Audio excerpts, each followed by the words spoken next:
Boa noite aos irmãos e amigos que têm me acompanhado aqui no canal Igreja Ameaçada de Extinção. E você que pela primeira vez está comigo aqui, meu nome é Eraston Carlos. Eu resido aqui na cidade de Feira de Santana, na Bahia. Venho contar a história de ameaças de extinção, como o nome do canal mesmo já diz, Igreja Ameaçada de Extinção, sobre os atos que vêm acontecendo na Igreja Evangélica Fundamentalista, não por culpa na sua totalidade dela, mas por ações promovidas pelo pastor Roderick Vitor Fernandes de Oliveira, né? Bem como parte da diretoria. Bem, para começar hoje o nosso vídeo, eu quero ler aqui o Salmo 75, versículo 7. Mas Deus é o juiz e um abate e o outro exalta. Não é? Aqui vem falando que Deus, por excelência, o juiz dos juízes, né? A um ele abate e o outro ele exalta. Provavelmente Deus há de abater aqueles que, diante de qualquer circunstância, não se arrependem dos seus atos, né, de pecados, de violação, de injustiça, e prosseguem resistindo a o seu conselho, né, de arrepender, né, de seus pecados, qual todos nós estamos sujeitos a pecar, não é? Seja membro, seja pastor, seja diretoria, todos são passíveis ao erro, mas temos que automaticamente, em sã consciência, julgar os fatos e, diante daquelas comprovação de erro, pedir perdão e voltarmos para Deus, arrependido dos nossos pecados, nossas falhas, e continuarmos na presença do nosso Deus, porque o dia do julgamento com certeza virá. Esse mesmo Deus eu me submeto aqui, caso eu tenha errado, caso eu tenha violado a sua palavra, venha aqui ter magoado alguém, que eu me submeto também a esse mesmo Deus. Não é que ele julgue, que ele me julgue, com certeza será com retidão, e que me mostre aonde que eu errei, a ponto de ser excluído da igreja, né? E aqui apontos venho também apontando os erros que vêm acontecendo na igreja, porque devemos sim obedecer os nossos líderes, não é? Eu na condição de membro, não é? Na condição de servo de Deus, devo sim obedecer, respeitar, me submeter à liderança da minha igreja. Mas também cabe à liderança da igreja se submeter à igreja. Porque o que aconteceu foi, em resumo da história, o que aconteceu comigo foi eu, inconformado com o fechamento do templo e suspensão dos cultos, da forma que aconteceu e a manutenção do mesmo, não é? Resolvi afirmar para o pastor, não é? Eu qual já citei o nome aqui, que eu iria levá-lo ao conselho da igreja. E ele, não aceitando as minhas declarações, não é? Promoveu uma série de injustiças. Primeiro foi a delegacia prestar uma queixa contra mim, que eu tinha ameaçado ele de morte. Isso tudo dentro do templo, do templo da Igreja Evangélica Fundamentalista, aqui em Feira de Santana, na rua Filinto Marques Cerqueira, 585. Ao término do culto, dentro da área ali, que vocês podem ver do portão adentro, que dá mais ou menos uns 30 a 40 metros, lá dentro do portão, a área que pertencia à igreja, o portão estava fechado, as pessoas estavam ali dentro, já saíam da parte principal do templo, onde houve essa conversa dentro do templo, e a gente se estendeu cá para o estacionamento.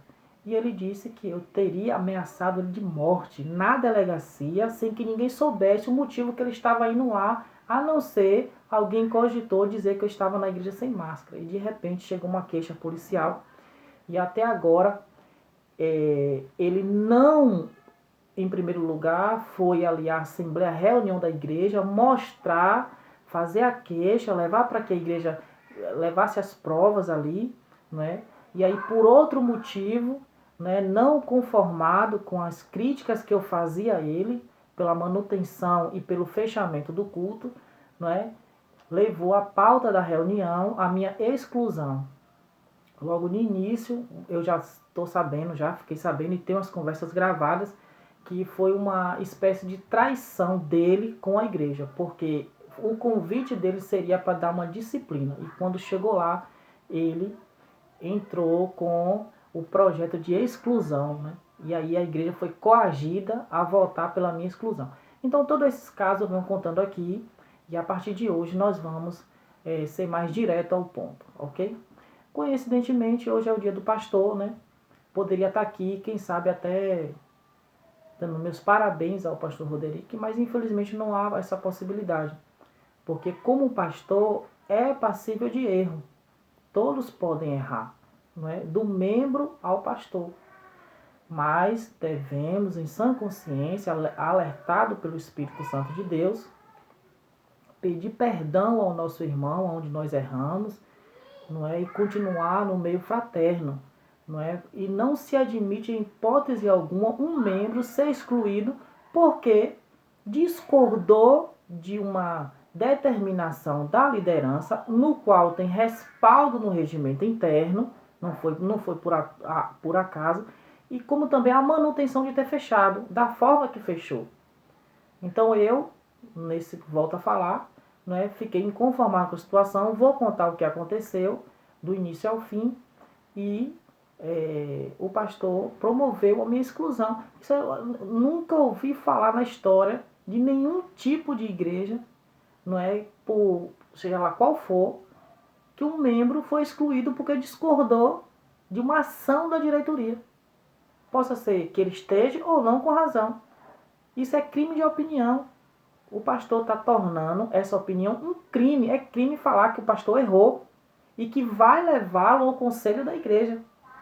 Então ele, para não aceitar tudo isso, vai de uma queixa na delegacia até uma exclusão. Isso foi um erro absurdo. E muito pior, não é?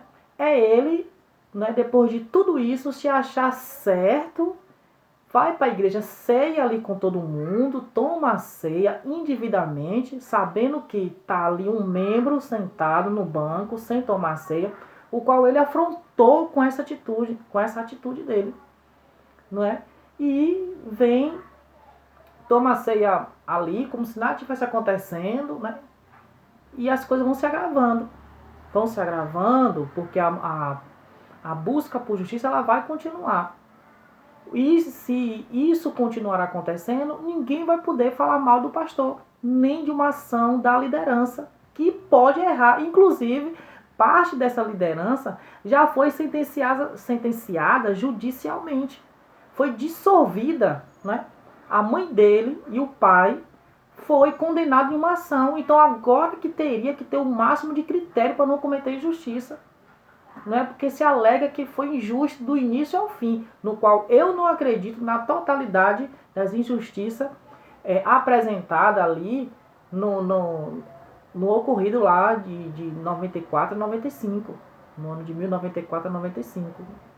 Não é? Eu não acredito que aquelas acusações todas sejam verdade, mas existiu os fatos que levaram ali a acontecer a separação. Então essa mesma diretoria vem para cá e não aceita a justificativa, não aceita ser criticada, que é a coisa mais simples do mundo. Oi, meu irmão, não é, digamos que tivesse uma assembleia e eu levasse ali, como eu já estava, com várias páginas, né, escrita à mão sobre os erros baseado no regimento interno. Ô irmão, apresente aqui a sua queixa que o senhor tem aqui contra o pastor, contra a liderança. E a igreja vai apreciar, ver onde foi que errou, pedir perdão, se é que errou. Se não, vamos aplicar aqui, né? Vamos ouvir o senhor, o que o senhor tem a falar diante da resposta que a igreja está lhe dando. É para isso que vocês existem, para ouvir a queixa do membro. Vocês acham que vocês são um servo de Deus, líder da igreja, que está fora da realidade de errar? Não, vocês podem errar, vocês erraram. Eu tenho as provas e vou apresentar aqui que vocês erraram. E como é que nós somos seres humanos passíveis do erro e nós não aceitamos as críticas, queremos coagir a pessoa a cometer crime de discriminação, colocar para fora da igreja alguém que iria entrar com uma denúncia em assembleia. É a coisa mais simples do mundo absorver isso.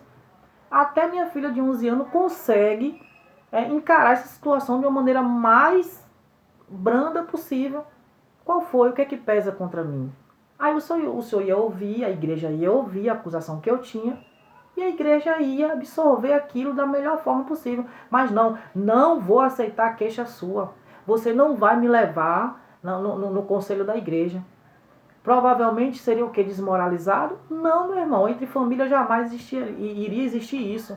Né? Agora exclui o membro. Minha esposa, que é membro da igreja, nunca disse um A na situação toda. Excluiu minha esposa do WhatsApp da igreja. Uma mentira em cima da outra. Tá lá dando a ceia como se nada tivesse acontecido. Aí sabe o que é que acontecer? A palavra de Deus diz que é melhor ser entregue a Deus do que na mão dos homens. A busca por justiça vai continuar. E o Senhor vai ver no que vai acontecer. O Senhor vai ver. Aqui eu estou falando o que vai acontecer. Vou continuar cobrando justiça. Eu não vou fazer justiça com minhas próprias mãos, não. Deus me livre. Agora eu vou buscar justiça. Eu vou buscar justiça. E eu não sou de desistir. Eu não sou de ficar para trás. Isso já tem um ano. Foi dia 13 de março. Março é mês 3, nós estamos no mês 6. Hoje também é 13. Então hoje faz 1 ano e 3 meses. E isso para mim não passou. E está longe de passar. Daqui a 10 anos, se vocês não se reunirem para que a gente julgue com justiça o que aconteceu, vai estar colhendo os prejuízos. Além disso, é um pastor que não tem sensibilidade. Porque promoveu tudo isso de forma injusta. Não se reuniu com a igreja em assembleia para tratar o assunto da queixa, dizer que foi verdade, apresentar ali as testemunhas, me ouvir, eu apresentar a testemunha, dizer que aquilo foi engano, foi mentira, foi armação dele. Tá botando tudo debaixo do tapete e acha que vai ficar lá. Não vai ficar lá, não. Não vai ficar lá, não. Porque cada semana vai vir uma novidade. Eu quero ver. Se o senhor vai aguentar a pressão. O senhor não aguentou aquela pressão de eu lhe cobrar que o senhor fizesse valer o artigo 56 do nosso regimento interno no dia 15 de novembro e de lá o senhor sai para a delegacia. O senhor não vai suportar as críticas que vão acontecer. As críticas vão intensificar daqui para frente. A cobrança por justiça vai se intensificar. A ponto do senhor mesmo ir buscar a justiça. Vai acontecer algo que o senhor vai buscar a justiça e a justiça vai pegar a corda e vai puxar uma pontinha e aí vai sair tudo à tona. O senhor vai ver o que vai acontecer. Eu estou fazendo uma promessa aqui de público. Eu vou buscar a justiça de um jeito que o senhor não vai ter como correr. Aí eu quero ver se o senhor vai correr. Mas uma coisa patente assim, para todo mundo ver. Viu? O que é que vai acontecer? E é uma busca por justiça. E esse vídeo aqui vai ficar gravado aqui no YouTube para o senhor saber. Viu? Desculpe. Não é nada de justiça com as próprias mãos, não existe agressão, não existe violência, nenhuma palavra eu vou lhe dirigir. Agora, a busca por justiça vai ficar assim, estampada para todo mundo saber. Todo mundo saber. Quem chegar aí na igreja vai saber. Aí fora onde eu passar, as pessoas vão saber. Aí tá lá, ó. Entendeu? Porque o senhor o senhor é treinado para isso, estudou para ser pastor, se diplomou para resolver problemas. E não para botar debaixo do tapete. Se saindo de vítima nisso aí tudo. Viu? Então hoje, dia do pastor, infelizmente não posso lhe dar os parabéns. Mas ao pastor Antônio, que fez um bom trabalho da divisão da igreja para cá, até o dia que eu fui excluído, fez um bom trabalho. Fez sim. Se eu tivesse que parabenizar, aliás, eu parabenizo o pastor Antônio Fernandes. Eu não posso trair minha consciência. Do dia da separação para cá, o pastor Antônio foi nota 10. A menos que levou, segundo Lélia, né, disse que ele votaria pela minha exclusão. Nunca me ouviu, nunca me chamou para conversar. E aí, não é, votou lá, ela levou o voto, que eu nunca ouvi dizer que um membro vai para o conselho e leva o voto, não é, do seu cônjuge. Não existe. Né? O marido levar o voto da esposa, a esposa levar o voto do marido. Não existe. Só quem pode votar é quem está pessoalmente. Foi assim que eu aprendi. E ela traiu a Assembleia da Igreja nesse particular. Além disso, ainda fez rascunho de ata. Rascunho de ata. Botou ali só os temas que ela quer, Quando ela chega em casa, ela, em cima daquilo que ela lembra, ela vai e faz. Não fez lista dos presentes.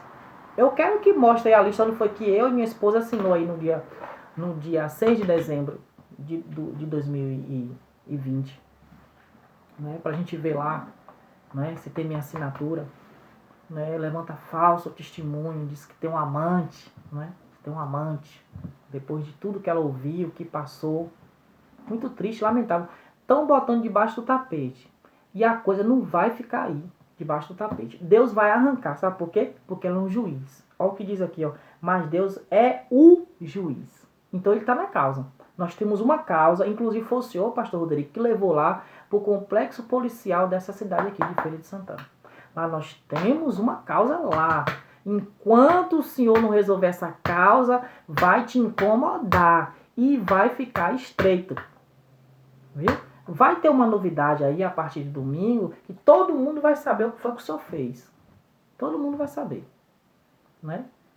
E aí o que é que vai acontecer? A minha filha que apareceu aqui. O que é que vai acontecer? Não vai ter jeito. Vai chegar uma hora que o senhor vai querer fazer alguma coisa. E essa coisa que o senhor vai fazer vai levar a gente para resolver lá. Que é lá que o senhor quer resolver. O senhor não quer resolver dentro da casa de Deus. O senhor não tem interesse em, caso tenha errado, pedir perdão. Não é? Ouvir aonde eu errei, como eu posso pedir perdão. Eu pedi perdão aonde eu errei. Mas o senhor chega lá em 9 meses de processo e dá 10 minutos para a pessoa se defender. O senhor queria o quê? Que eu falasse o quê com 10 minutos? Eu gravo aqui, já está em 16, 17 minutos. Imagine eu mostrar tudo que eu tenho, todas as queixas, todos os parágrafos e artigos que o senhor infringiu do regimento interno. Então hoje não vai ter parabéns para o senhor não. Se arrependa dos seus pecados, volte-se para Deus, dê a oportunidade das pessoas pedir perdão, que nós iremos estar na presença de Deus. Ao contrário, a gente vai para as últimas consequências. E as últimas consequências vai voltar o seu lá onde o senhor estava. Né? Vai dar processo, e aí a gente vai chegar lá onde tem que chegar. Uma coisa eu lhe digo, eu não tenho medo de processo. Eu não tenho medo de processo. Se eu tivesse medo de processo, eu não estava aqui falando o que eu tenho para falar. Viu? Então, tá aí minha nota de repúdio, né? Lamentável pelo um pastor que não desejo a ele hoje, no dia do pastor, os meus parabéns. Né? Então, meu irmão e amigo, você, para você ter uma noção da história por completo, eu comecei a contar essa história bem do início. Né? Bem do início, onde ali a igreja começa com um casal de missionário, né? Vindo da Nova Zelândia, nosso irmão Roderick Murdoch Landeres. Não é? Lá na frente, o pastor atual chama-se também Roderick, recebeu a homenagem desse missionário, que veio aqui na cidade de Feira de Santana. Não existia igreja, né, como eu já disse no vídeo passado, outros vídeos passados, e ele vem, prega o evangelho, consegue ali um número de almas ali que iria se tornar a igreja, né, que hoje é a Igreja Evangélica Fundamentalista. Então passou todo aquele tempo. E aí quando eu chego na igreja com 1 a 2 anos, né, já estava o pastor Antônio Fernandes. E eu só tenho a falar bem dele, graças a Deus, homem de Deus, de coragem, de força. Né? Não tem covardia, não tem medo de falar a verdade. Não é? Coitado, já está quase 90 anos, quase isso, 90 anos, já não é mais aquele homem de sentar, conversar com ele. Não é? Eu tenho evitado conversar com ele porque sei da sua idade, sei que não é bom para ele ficar se emocionando. Né? Então, problema eu tenho deixado apenas a critério dele. No dia que ele quiser sentar, conversar comigo, eu estou aqui para dar explicações a ele. Né? E já falei aqui também que existia um programa anual, não é? Ali com os festejos de Natal, não é? De Dia das Mães, Dia dos Pais, não é? Dia da Bandeira, 7 de setembro. Não é? Tudo era ali muito bem aceito, a igreja crescia, existia culto de evangelismo, muitas congregações foram fundadas, né, na gestão do pastor Antônio Fernandes. Muito marcante as suas mensagens, domingos de manhã com os sermões, né, muito de encorajamento da igreja a permanecer firme, renunciando ao pecado, renunciando à vida passada, né? Que era sempre domingo de manhã era sermão para a igreja. Como também domingo à noite era culto evangelístico, falava do amor de Deus na pessoa de Jesus Cristo, que veio ao mundo, morreu por nós, né? E trouxe o plano da salvação para que se tornamos filhos adotivos em Deus. Então ali ganhou muitas almas para Cristo. Irmão Antônio é um recordista de almas, né? Eu não conheço ninguém que tenha ganhado mais almas do que o pastor Antônio Fernandes. Foi ele também quem fez um culto de ação de graça no meu casamento, né? Foi ele que me batizou, o pastor Antônio Fernandes. Foi ele que apresentou minhas filhas, né? Minha filha, a primeira, não é? E lá na frente houve sim uma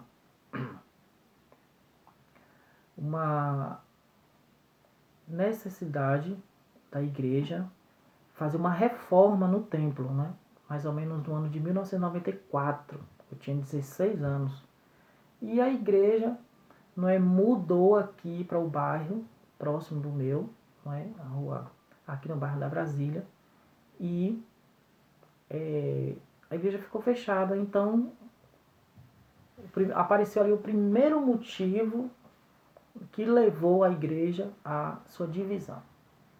A igreja foi dividida, infelizmente, né?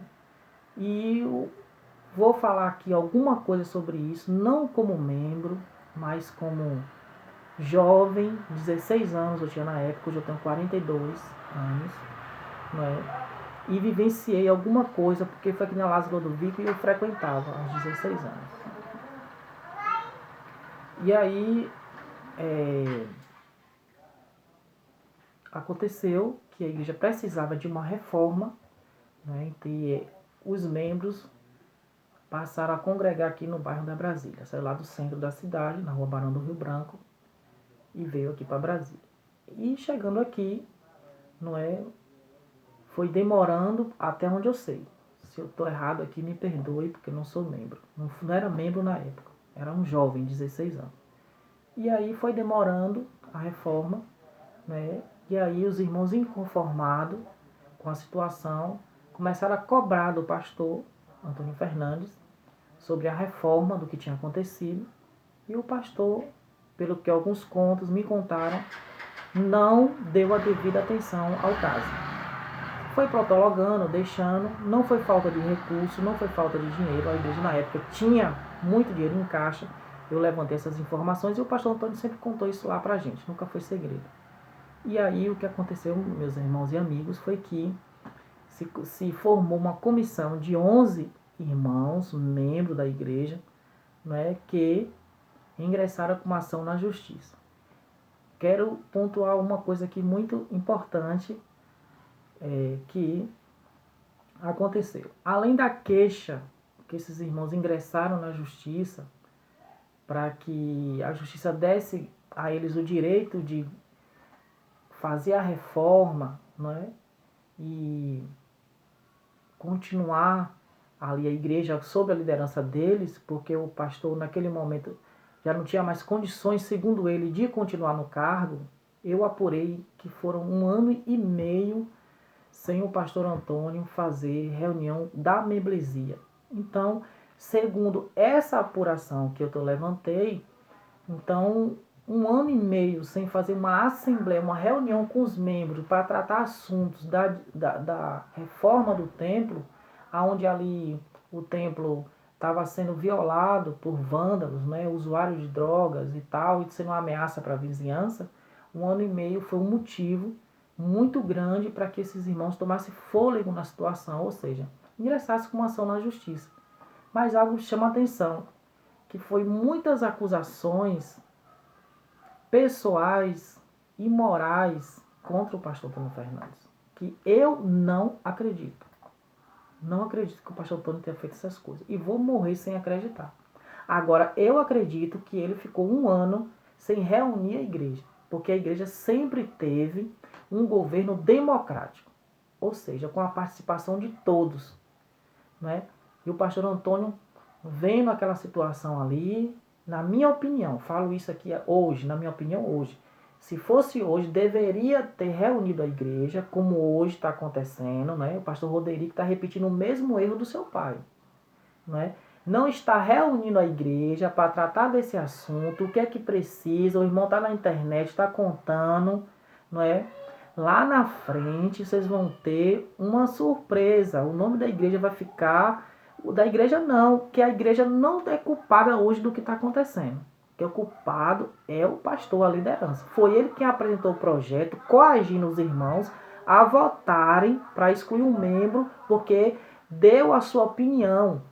Não é? Criticar é opinião. Não é? Mesmo com alguns agravantes, porque eu o chamei de covardes. E vou provar que a ação foi covarde. Eles não são covardes, não, porque são muito corajosos. Mas, aliás, eles têm coragem até demais.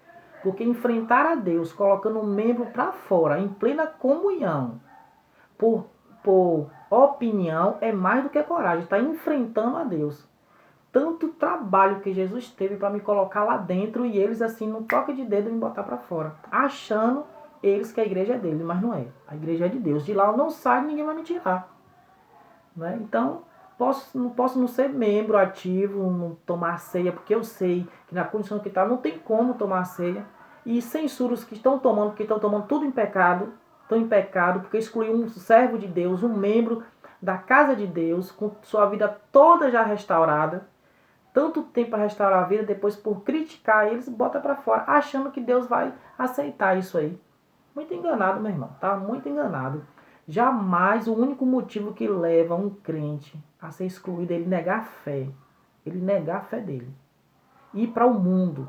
Aí sim, a igreja desliga ele até que ele volte arrependido. Mas a não ser isso, excluir, botar para fora, vocês estão de brincadeira, né? Estão brincando com coisa séria. Aliás, vocês estão brincando há muito tempo. Então, o pastor Antônio, na minha opinião, deveria ter ali feito reuniões, assembleias, né, decidido o que era melhor. Logo porque se a igreja decidisse por alguma coisa ruim ou danosa, ela iria responder diante de Deus. Né? Assim como o pastor Rodrigo fechou a igreja por conta própria e hoje está enfrentando o problema, se ele tivesse colocado, eu tenho dito aqui que é dia 14 de março, mas olhando nos meus arquivos, foi dia 13 de março. Um dia de sexta-feira, 8h15, eu acho que 8h16 da noite. Ele pelo WhatsApp fecha a igreja há 8 meses, né? 6 meses, depois mais 2 meses. Né? Se ele tivesse reunido a igreja, irmãos, o que é que a gente faz? A situação é essa, a gente pode fechar. Eu não estaria cobrando dele, porque a responsabilidade é da igreja, era da igreja. Mas ele foi lá dizendo que tinha um motivo que eu vou provar que não foi o motivo. Eu tenho as provas, está comigo e eu vou trazer aqui. Então, deixou aquilo tudo acontecer e aí a justiça foi lá e dissolveu a diretoria. Pelo menos daquele tempo hoje, tem 2 lá na nossa igreja, o pastor, o mais velho, né, pastor Antônio,